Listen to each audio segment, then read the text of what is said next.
Okay, I just disconnected the battery and I'm gonna take these covers off the steering wheel here, and what it is, there are 3 Torx T20 bolts here that I need to take, and then I'm gonna start taking these, separating these wires out on the upper frame. With this trim, once you take the Torx, the T20 Torx right here, you just need to separate these here. You separate the 2 pieces, they'll come out. The bottom piece will fall out first, and then you take the upper piece, and in our case we're gonna need to remove, most likely we're gonna need to remove the steering wheel and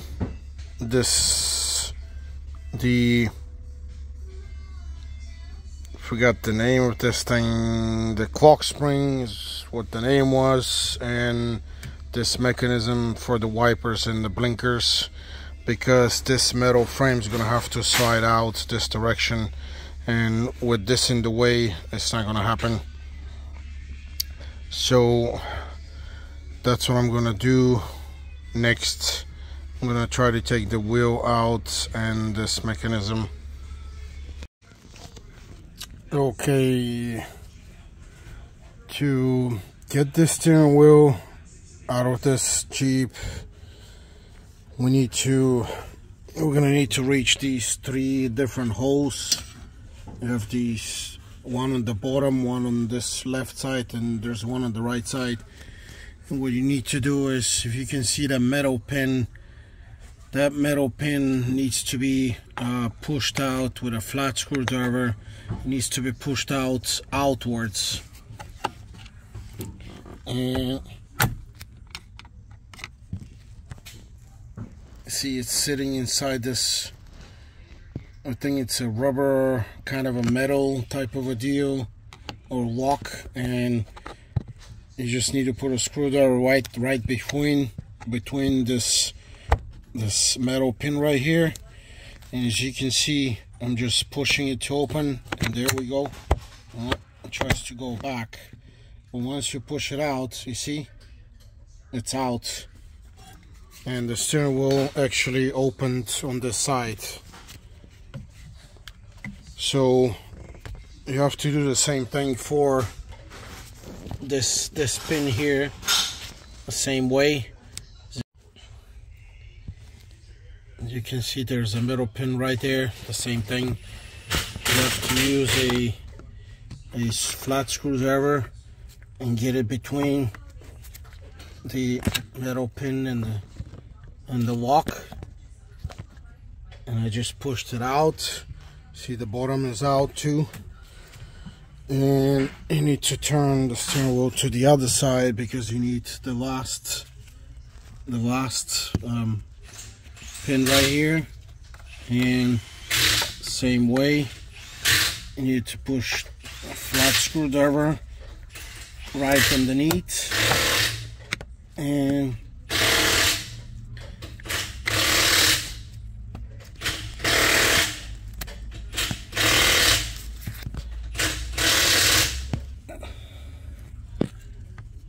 it's almost out. It's not out yet.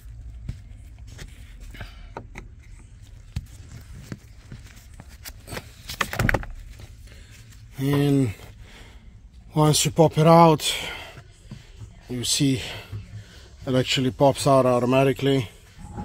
And again, always disconnect the battery before you disconnect these 2 connectors for the airbag. Out of safety reasons, you don't want these blowing up in your face. And these you just push on the sides here. The two side pins right here, one on the left and right sides, and the same thing with the black one. you need to push the little pins, and the airbag is out, and you need to make sure you put it back where it was in the middle, just in case you don't want to make a mistake and let the clock spring move. The clock spring has only a couple turns left and right, and you don't want this to start spinning freely because it will break the clock spring inside. The electrical tracks will break, so you need to put this back where it was in the center. And if you want to take the steering wheel out, then obviously you need to start you need to disconnect this actually right here off the clock spring, and you need to use whatever this thing is. It looks like maybe like a 15 bolt to take the steering wheel out.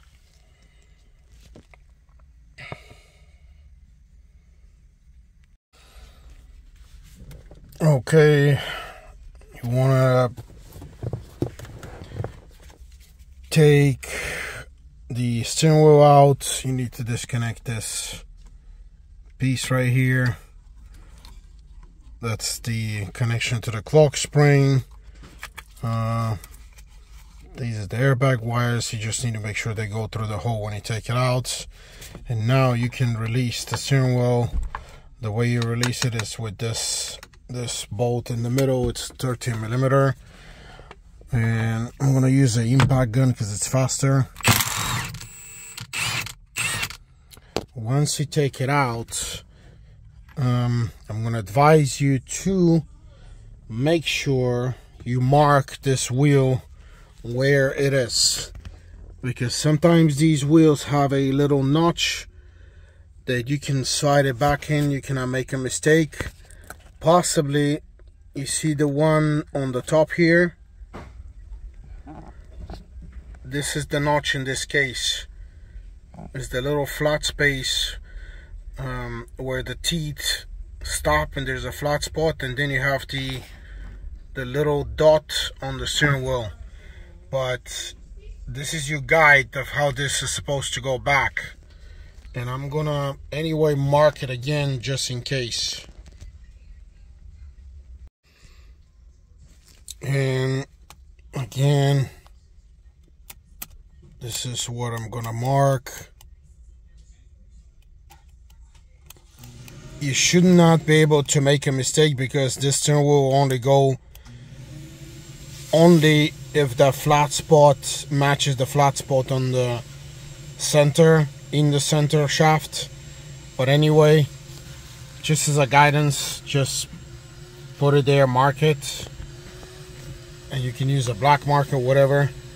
And once this is ready, then you can pull the steering wheel, if it'll come out.